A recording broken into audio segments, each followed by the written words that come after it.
প্রধান নির্বাচন কমিশনার কাজী হাবিবুল আউয়ালকে বিমানবন্দর থেকে আটক করেছে ডিবি পুলিশ। ঢাকা মহানগর গোয়েন্দা পুলিশের এক কর্মকর্তা আটকের বিষয়টি নিশ্চিত করেছেন। রাতে শাহজালাল আন্তর্জাতিক বিমানবন্দর থেকে তাকে আটক করা হয়। অবশেষে সমাপ্তির পথে আউয়াল কমিশন যুগ মেয়াদ পূর্ণ না করেই তাদেরকে বিদায় নিতে হচ্ছে। পদত্যাগ করেছেন প্রধান নির্বাচন কমিশনার কাজী হাবিবুল আউয়াল সহ 5 কমিশনার। রাষ্ট্রপতির বরাবরে দেয়া পদত্যাগপত্র জমা দিয়েছেন সচিবের কাছে। দুপুরে নির্বাচন কমিশন ভবনে এক সংবাদ সম্মেলনে পদত্যাগের ঘোষণা দেন সিইসি। এরপর পরে কিন্তু নির্বাচন ভবনের সামনে আমরা কিছু রাজনৈতিক দলের নেতাকর্মীদের বিক্ষোভ করতে দেখছি। ৫৫,০০০ বর্গ কিলোমিটার এলাকার 1 ইঞ্চি মাটিতে থাকতে পারবে না। এই আবর্জনাকে আপনারা অতি দ্রুত এই পবিত্র কমিশন থেকে বের করে জনতার কাতারে দিয়ে দেন। জনতাই তাদের সিদ্ধান্ত নেবে এই কমিশনকে তারা কি করবে। নির্বাচন কমিশন অর্থাৎ আউয়াল কমিশন এরা বাংলাদেশের যেই পরিমাণ ক্ষতি করেছে, বিশেষ করে বাংলাদেশের জনগণের যেই ক্ষতি করেছে, অর্থাৎ তারা যে একটা ভুয়া বা ডামি নির্বাচন করেছে স্বৈরাচারের সাপোর্ট করে বা স্বৈরাচারের দালালি করে, সেই নির্বাচনে কিন্তু হাজার হাজার কোটি টাকা বাংলাদেশের এবং আমাদের জনগণের টাকা সেটা কিন্তু ব্যয় হয়ে গিয়েছে। এখন তাদের সেই একটা ডামি নির্বাচন বা ভুয়া নির্বাচন করার কারণে পুনরায় আবার কিন্তু অন্তর্বর্তীকালীন সরকার পুনরায় জাতীয় নির্বাচন করবেন। তো যেই পরিমাণ টাকা নির্বাচনে তারা ব্যয় করেছে সেই পরিমাণ টাকা আবারও পুনরায় এই নির্বাচনে ব্যয় করতে হবে। সুতরাং তাদের এই দালালির কারণেই কিন্তু ডাবল খরচ করতে হচ্ছে এবং আমাদের জনগণের ট্যাক্সের পয়সাগুলোই কিন্তু তারা খরচ করতেছে। সুতরাং এই যে ডাবল নির্বাচনের ডাবল যে খরচটা যাবে, এইটার দায়ভার কিন্তু কিছুতেই এই আউয়াল কমিশন তারা এড়াতে পারে না। সুতরাং তাদেরকে শুধু ধরলেই হবে না, তাদেরকে ধরে রিমান্ডে নিলেই মূলত গোপন যে তথ্যগুলো তাদের কাছে আছে সেগুলো বেরিয়ে আসবে এবং অবশ্যই তাদেরকে এই যে তারা দেশের ক্ষতি করলো, বাংলাদেশের কোটি কোটি জনতার যে ক্ষতি করলো, এই ক্ষতির কারণে অবশ্যই তাদেরকে কঠোর থেকে কঠোর শাস্তির মুখোমুখি করতে হবে। যদি এটা করা যায় তাহলেই একমাত্র ভবিষ্যতে কোনোদিন কোনো নির্বাচন কমিশন তারা কখনো এরকম কোনো স্বৈরাচারের বা কারো এরকম দালালি করবে না বা দলীয়ভাবে কারো এজেন্ডা বাস্তবায়ন করতে দুঃসাহস করবে না। তো দর্শক, এ বিষয়ের কিছু অংশ ভিডিও শুরুতে শিরোনামে আপনারা দেখে এসেছেন, বিস্তারিত দেখবেন পুরো ভিডিও জুড়ে। এই বিষয়গুলো দেখার পূর্বে আপনাদের একটা অনুরোধ করব, যারা আমাদের চ্যানেলে নতুন আসছেন চ্যানেলটি সাবস্ক্রাইব করে অল ক্লিক করে বেল আইকনটি চালু করে দিবেন, তাহলে নিত্য নতুন পরিবেশন করা আলোচিত সংবাদগুলো অটোমেটিকভাবে আপনারা পেয়ে যাবেন। দর্শক, চলুন আমরা দেখব যে আউয়াল ইসি প্রধান হাবিবুল আউয়াল সে যে ধরা পড়েছে তার বিরুদ্ধে কি কি আইনি অ্যাকশন নেওয়া হচ্ছে সেটা আমরা দেখার পূর্বে প্রথমে আমরা একটু দেখব যে সে যে পদত্যাগ করেছে এবং সে পদত্যাগ করার পরে ছাত্র জনতা তার বিচারের দাবিতে যে বিক্ষোভ সমাবেশ করেছে তারা কি কি বলেছে সে বিষয়গুলো আমরা কিছু কিছু অংশ দেখে এরপর আমরা ওই বিষয়টা দেখব। ধৈর্য ধরে একটা লাইক দিয়ে ভিডিওটি দেখতে থাকুন। পদত্যাগ করেছেন প্রধান নির্বাচন কমিশনার কাজী হাবিবুল আউয়াল সহ 5 কমিশনার। রাষ্ট্রপতির বরাবরে দেয়া পদত্যাগপত্র জমা দিয়েছেন সচিবের কাছে। দুপুরে নির্বাচন কমিশন ভবনে এক সংবাদ সম্মেলনে পদত্যাগের ঘোষণা দেন সিইসি। বলেন, নির্বাচনে সব দল না থাকায় ভোট নিয়ে বিতর্ক হয়েছে। অতীতে কেউ ভোট বাতিল করে পদত্যাগ করেনি বলেও জানান হাবিবুল আউয়াল। তিনি বলেন, নির্বাচন করা কঠিন দায়িত্ব, সব সময় ভোট খারাপ হলে নির্বাচন কমিশনকেই দায় দেওয়া হয়।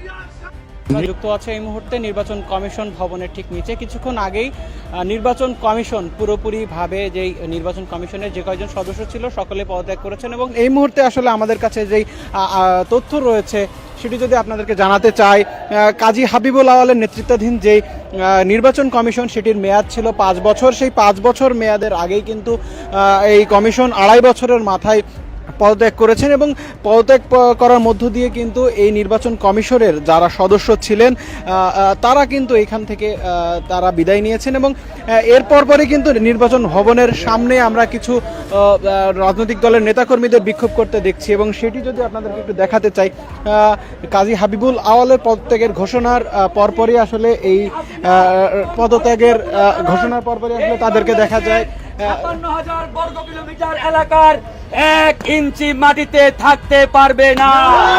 ইতিমধ্যে আপনারা দেখেছেন এই আউয়াল কমিশন এই খুনি হাসিনার দালাল, খুনি হাসিনার গোলাম আওয়াল কমিশন বেশ কয়েকটি রাজনৈতিক দলকে অবৈধ সুবিধা দিয়েছে আইনের তোয়াক্কা না করে।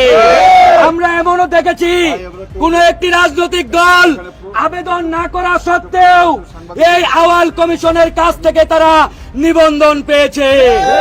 আমরা স্পষ্ট করে বলতে চাই, এই আওয়াল কমিশন খুনি হাসিনার দালাল গোলাম কমিশনকে এই নির্বাচন কমিশনের যে সকল কর্মকর্তা কর্মচারী সহযোগিতা করেছে, তাদের পাশে দাঁড়িয়েছে, তাদেরও ক্ষমা নেই, তাদেরও মাপ নেই।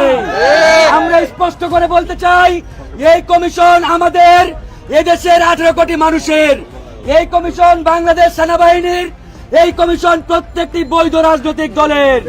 তাই আমরা পরিষ্কারভাবে বলতে চাই যে আবর্জনাটি ইতিমধ্যে পদত্যাগের ঘোষণা দিয়েছে বলে আমরা মিডিয়াতে দেখতে পাইলাম।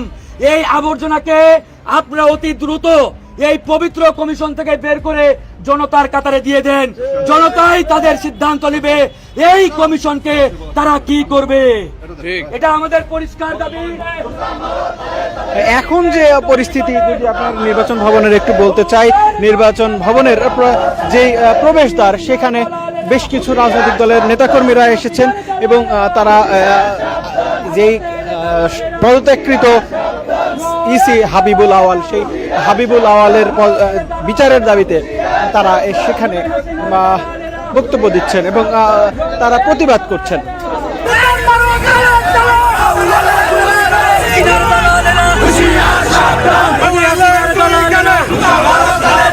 এই নতুন করে স্বাধীন হওয়া বাংলাদেশে এই নির্বাচন কমিশন সেই 24-এর নির্বাচনকে বৈধতা দেওয়ার সাহস পায় কি করে?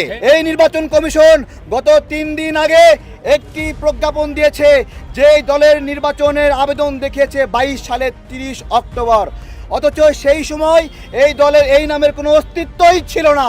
যাওয়ার আগেও এই শয়তানিগুলো করেছে এই নির্বাচন কমিশনার। সব নির্বাচনের নাকি সমালোচনা থাকে। আমার প্রশ্ন হলো, এই নতুন করে স্বাধীন হওয়া বাংলাদেশে এই নির্বাচন কমিশন সেই 24-এর নির্বাচনকে বৈধতা দেওয়ার সাহস পায় কি করে? আপনাদেরকে একটা প্রশ্ন আজকে করতে চাই যে এই আওয়াল কমিশনের নির্বাচন এবং তার সকল স্বাক্ষর অবৈধ কিনা, তার স্বাক্ষরগুলো অবৈধ কিনা, তার সিদ্ধান্তগুলো অবৈধ কিনা, তাহলে স্বাধীন বাংলাদেশে 5 তারিখের পরে যত স্বাক্ষর করেছে তা অবৈধ কিনা? আপনাদেরকে এই প্রশ্ন করছি। আমি গণ অধিকার পরিষদের একজন যুগ্ম সদস্য সচিব। আমি গণ অধিকার পরিষদ জিওপির কোনো সদস্য না। আপনাদেরকে একটা প্রশ্ন করছি, কোন দল আবেদন না করলে সে দল নিবন্ধন পাওয়ার অধিকার পায় কিনা? আপনারা বলবেন। আবেদন ছাড়া এই নির্বাচন কমিশন গত 3 দিন আগে একটি প্রজ্ঞাপন দিয়েছে যে এই দলের নির্বাচনের আবেদন দেখিয়েছে 22 সালের 30 অক্টোবর, অথচ সেই সময় এই দলের এই নামের কোনো অস্তিত্বই ছিল না। যাওয়ার আগেও এই শয়তানিগুলো করেছে এই নির্বাচন কমিশনার।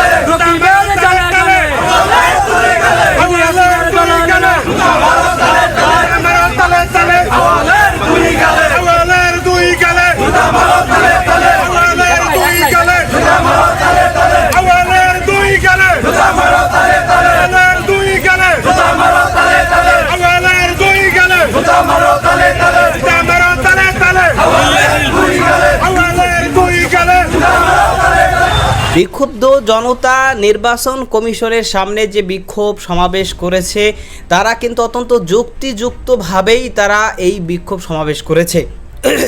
কারণ এই যে আউয়াল কমিশন, এরা যে বাংলাদেশের যেই পরিমাণ ক্ষতি করেছে, বাংলাদেশের জনগণের যেই পরিমাণ ক্ষতি করেছে, নির্বাচনের সময় তারা কিভাবে দলীয় এজেন্ডা বাস্তবায়ন করেছে, কিভাবে কি তারা করেছে সেটা তো মোটামুটি আপনারা দেখেছেন।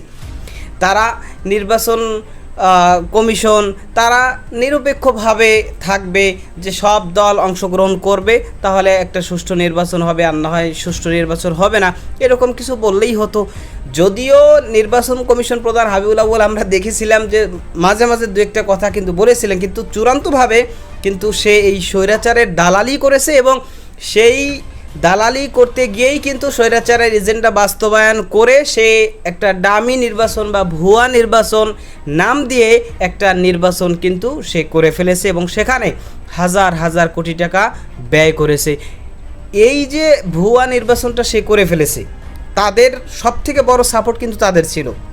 তো তারা এই দালালিটা করে যে এই হাজার হাজার কোটি টাকা ব্যয় করে ফেললো, এখন অন্তর্বর্তীকালীন সরকার আমাদের দেশ পরিচালনা করতেছে, সামনে আবারও পুনরায় তারা এই জাতীয় নির্বাচন আবারও তারা করবে। যখনই করুক, আজ করুক অথবা এক বছর পর করুক, আর যখনই করুক এই নির্বাচন পুনরায় আবার করতে হবে এবং পুনরায় আবারও সেরকম ঠিক একইভাবে হাজার হাজার কোটি টাকা কিন্তু ব্যয় হবে। এই টাকাটা আমাদের দেশের টাকা, আমাদের দেশের সম্পদ, আমাদের জনগণের টাকা।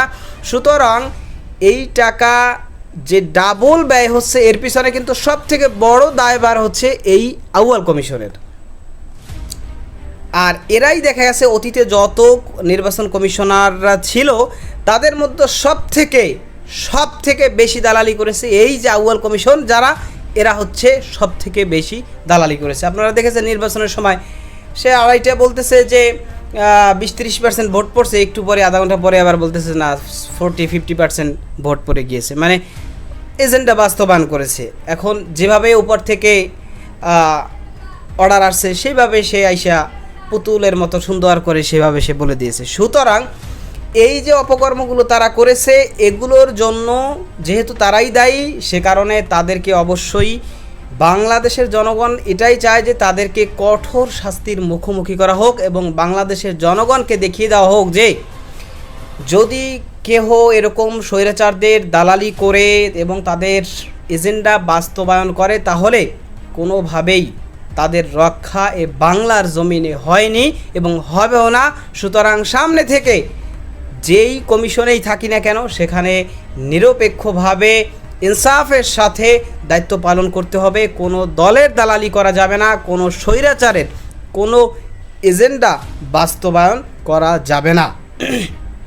এবং আপনারা দেখেছেন বিশেষ করে এই নির্বাচন কমিশন এতটাই মানে নেমোখারাম ছিল যে নির্বাচনে যারা গিয়েছে তাদের, বিশেষ করে স্বৈরাচার বিরোধী যে সমস্ত দল নির্বাচনে গিয়েছে তাদের নিরাপত্তাটা পর্যন্ত কিন্তু তারা দেয়নি।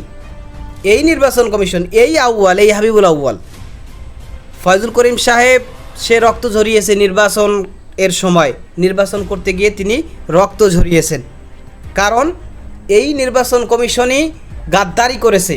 জনগণের টাকা, আমাদের টাকা নিয়ে সে দলের এজেন্ডা বাস্তবায়ন করেছে। সে বিরোধী দল যারা তাদের কোনোভাবেই নিরাপত্তা দেয়নি। সেই কারণেই কিন্তু স্বৈরাচারদের আঘাতে ফয়জুল করিম সাহেবের রক্ত ঝরেছিল। আজকে সেই ফয়জুল করিম সাহেব তিনি গণভবনে যান, তাকে গণভবনে ডাকা হয়, সম্মানের সহিত ডাকা হয়। আর সেই জানোয়ারের বাচ্চারা, তাদের তো কোনো হদিস নাই, যারা রক্ত ঝরিয়েছিল তাদের কোনো হদিস নাই। বেজন্মাগুলো এখন আর তাদের খুঁজে পাওয়া যায় না, এখন খুঁজে পাওয়াও যাবে না, এটাই স্বাভাবিক। সুতরাং এই বেজন্মাগুলোদের শিক্ষা নেওয়া উচিত যে ওলামা একরামদের সাথে যদি বেয়াদবি করা হয়, তাদের উপর যদি জুলুম করা হয়, তাহলে জুলুম করে বেশি দিন টিকে থাকা যায় না। এটাই বাস্তব। মামুনুল হক সাহেব সহ, রফিকুল ইসলাম মাদানী, গুনবী সাহেব সহ, বাংলাদেশের ওলামা একরাম আল্লামা সাইদি সাহেব, আমির হামজা সাহেব সহ বাংলাদেশের ওলামা একরামদেরকে যেই পরিমাণ নির্যাতিত নিপীড়িত করেছে এই স্বৈরাচার, এটা বাংলাদেশের ইতিহাসে এত ভয়ঙ্কর অবস্থা এটা বাংলাদেশের মানুষ দেখেনি।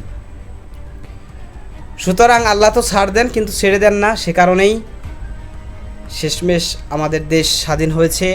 এখন সামনে সঠিকভাবে, সুষ্ঠুভাবে, ইনসাফের সাথে একটা সুন্দর নির্বাচন কমিশন গঠন করতে হবে এবং সর্বস্তরে নিরপেক্ষ অবস্থা তৈরি করে এরপরে সুষ্ঠুভাবে একটা নির্বাচন আগামীতে দিতে হবে। তাহলেই আমাদের দেশে আবার পুনরায় শান্তি ফিরে আসবে। তো তো দর্শক, যে বিষয়গুলো দেখলেন সম্পর্কে আপনাদের মতামত কি সেটা কমেন্ট সেকশনে জানাবেন। ভালো থাকবেন, সুস্থ থাকবেন, দেখা হবে নতুন কোনো ভিডিওতে, কথা হবে নতুন কোনো বিষয়। আজকে পর্যন্তই, আসসালামু আলাইকুম রহমতুল্লাহ।